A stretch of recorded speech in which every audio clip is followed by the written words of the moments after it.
জুমার দিনে যেসব আমলে গুনাহ মাফ হয়, এক নজরে আপনাদেরকে আমি কয়েকটা আমলের কথা বলে দিই। এই আমলগুলোর কারণে আল্লাহ সুবহানাহু ওয়া তাআলা জুমার দিনে যদি আমলগুলো করেন তাহলে আপনাদের গুনাহগুলো আল্লাহ তাআলা করে দেবেন। কেমনে মাফ করবেন? শরীরে যদি কোনো ময়লা আবর্জনা থাকে, যখন আপনি সাবান দিয়ে শরীরটাকে একেবারে ডোলে কচলিয়ে ধোন, এরপরে শরীরে ময়লা থাকে না, জুমার দিনে এই কাজগুলো করবেন, আল্লাহ তাআলা আপনার গুনাহগুলোকে মাফ করে দেবে। সুবহানাল্লাহ। এক নম্বর, জুমার দিনের ব্যাপারে আবু লুবাবা বিন আব্দুল মনজির রাদিয়াল্লাহু তাআলা থেকে বর্ণিত হাদিসে রাসূল আকরাম সাল্লাল্লাহু আলাইহি ওয়াসাল্লাম জুমার দিনের 5টি বৈশিষ্ট্য উল্লেখ করেছেন। সেগুলো কি? আল্লাহ তাআলা এই দিনে আদম আলাইহিস সালামকে সৃষ্টি করেছেন। 2 নম্বর, আল্লাহ তাআলা আদম আলাইহিস সালামকে জমিনে অবতরণ করিয়েছেন। 3 নম্বর, এই দিনে আদম আলাইহিস সালামকে মৃত্যু দিয়েছেন। 4 নম্বর, এই দিনে এমন একটি সময় আছে যখন বান্দা যা কিছু আল্লাহর কাছে প্রার্থনা করবে, আল্লাহ তখন বান্দাকে সেটাই কবুল করে সেটাই দিবেন। আমরা দোয়াতে প্রথমে কি বলি? রব্বানা যালামনা আনফুসানা দোয়া করি, রব্বানা তাকাব্বাল মিন্না দোয়া করি, আল্লাহ আমার গুনাহ ক্ষমা করেন দোয়া করেন। তা আপনি ওই সময় দোয়া করবেন, আল্লাহ ক্ষমা করে দেবেন। সাহাবীরা জিজ্ঞেস করলেন, ইয়া রাসূলুল্লাহ, এটা কোন সময় হওয়ার সম্ভাবনা আছে?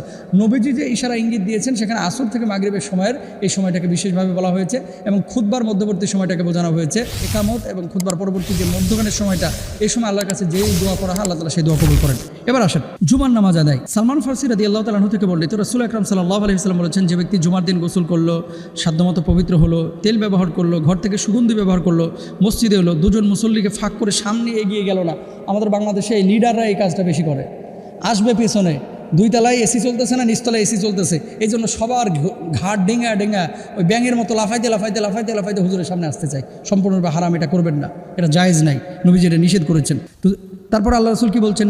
ইমাম কথা শুরু করলে চুপ থাকলো, তাহলে আল্লাহ তাআলা 2 জুমার মধ্যবর্তী সময়ের সমস্ত গুনাহগুলো, এই 1 সপ্তাহের গুনাহ আল্লাহ তাআলা মাফ করে দিলেন। সুবহানাল্লাহ। এরপরে দেখেন আবু হুরায়রা রাদিয়াল্লাহু তাআলা থেকে বর্ণিত, তিনি বলছেন, 5 ওয়াক্ত নামাজ এক জুমা থেকে পরবর্তী জুমা, এক রমজান থেকে পরবর্তী রমজান মধ্যবর্তী সময়ের পাপ মোচন করে, যদি সে ব্যক্তি সব ধরনের কবিরা গুনাহ থেকে বিরত থাকে।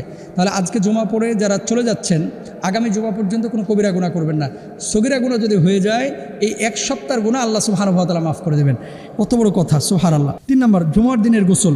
যে ব্যক্তি জুমার দিন ভালো করে গোসল করলো, দ্রুততার সময় মসজিদে গেল এবং কাছাকাছি বসে মনোযোগ সহকারে খুতবা শুনলো, তার জন্য প্রতি কদমের বদলে 1 বছরের রোজা এবং নামাজের সওয়াব থাকবে। সুবহানাল্লাহ। মসজিদে প্রথমে প্রবেশ করা।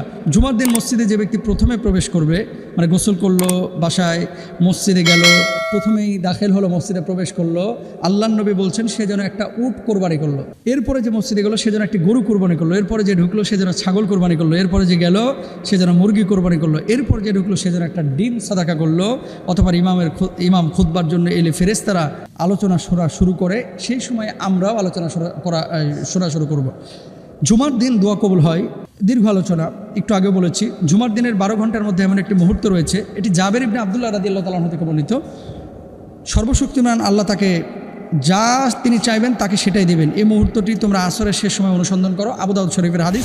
আল্লাহ রাসূল সাল্লাল্লাহু আলাইহি ওয়াসাল্লাম বলেছেন, এই দিনে সূরা কাহাফের একটা বিষয় রয়েছে। আবু সাঈদ খুদরি রাদিয়াল্লাহু তাআলা থেকে বর্ণিত, রাসূল সাল্লাল্লাহু আলাইহি ওয়াসাল্লাম বলেছেন, যে ব্যক্তি জুমার দিন সূরা কাহাফ পড়বে তার 2 জুমার মধ্যবর্তী সময় তার জন্য আলোকিত হয়ে থাকবে। আর যে ব্যক্তি এই সূরার শেষে 10 আয়াত পাঠ করবে অথবা দাজ্জাল বের হলে তার কোনো ক্ষতি করতে পারবে না। আজ এই সূরা কাহাফ আজকে তেলাওয়াত করবেন সন্ধ্যার আগ পর্যন্ত। এই সময়ের মধ্যে আরেকটি হাদিসের মধ্যে আছে 70,000 ফেরেশতা আকাশ থেকে নেমে আপনার রহমের জন্য দোয়া করতে থাকবে। সুবহানাল্লাহ।